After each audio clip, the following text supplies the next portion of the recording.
Hello again everyone, here's the latest update. It's now taken 3 PSMA scans and 2 lung biopsies for the medical team to come to a conclusion.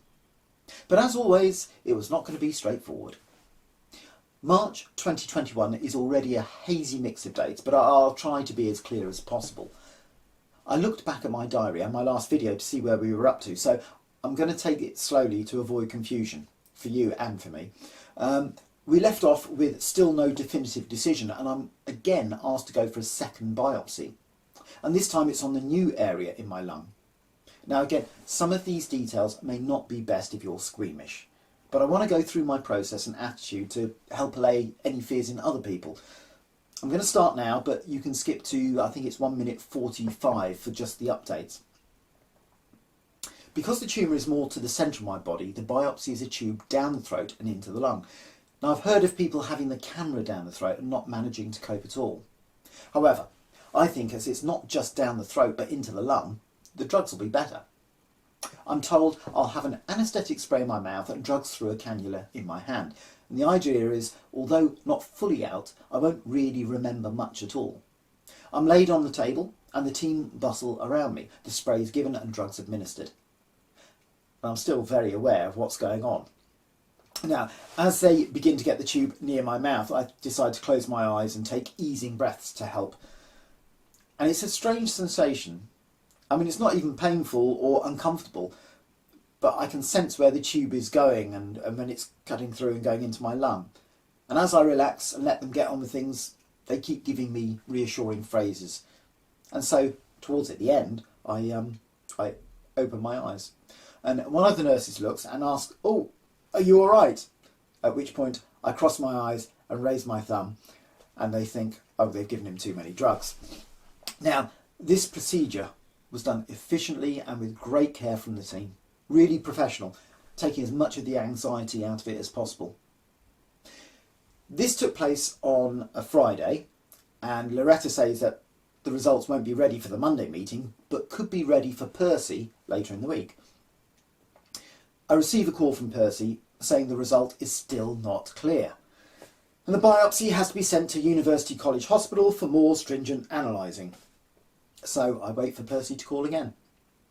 But instead, I get an unexpected call from Loretta, who tells me the good news is the biopsy proves one certain thing, and that is both are the same cancer. There are no markers for lung cancer, and it's a prostate cancer that spread. I mean, it's so weird to almost celebrate having a cancer that spread, but it could have been 2 cancers, so the best of 2 evils. I'm reminded of the saying that in the world of the blind, the one-eyed man is king. Now, my calls from Percy are usually on a Wednesday, so I'm a bit taken aback when I'm called on the Thursday with an unscheduled call. I'm told, yes, the results are back, but they're still not sure if it's prostate cancer.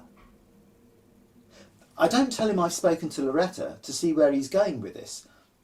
He says, given this, they have to make a decision. So, as I have had prostate cancer, and as my PSA has been rising, and as this has all coincided with 2 tumours in my lung, they're going to treat it as a spread. And it seemed pretty obvious to me. But the fact is, they are being as careful as they can be to make the right treatment option. So, firstly, I'm started on a course of hormone therapy to block and decrease my testosterone levels. For prostate cancer to just spread straight to the lung and nowhere else is incredibly rare. And Percy explains his approach in very basic layman terms. He says, imagine you have a beautiful lawn with a patch of weeds. You could just take the weeds out.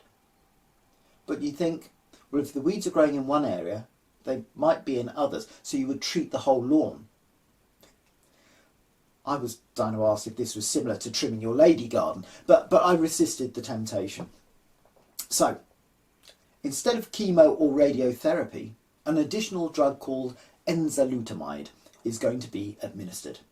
It's another hormone treatment, and it used to be given at the end stages if any of the other drugs were no longer effective, but recent practice has shown a great increase in longevity when used in early metastatic spreads.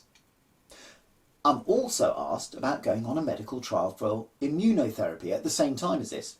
Now, it's a 50-50% chance of getting a placebo, but from my time on medical trials, I know I'll be under far greater observation, and anything comes up, they'll be jumped on immediately.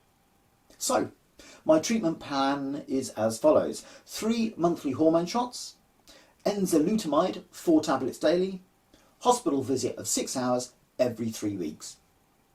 And all this for the next 2 years minimum. My attitude is bring it on.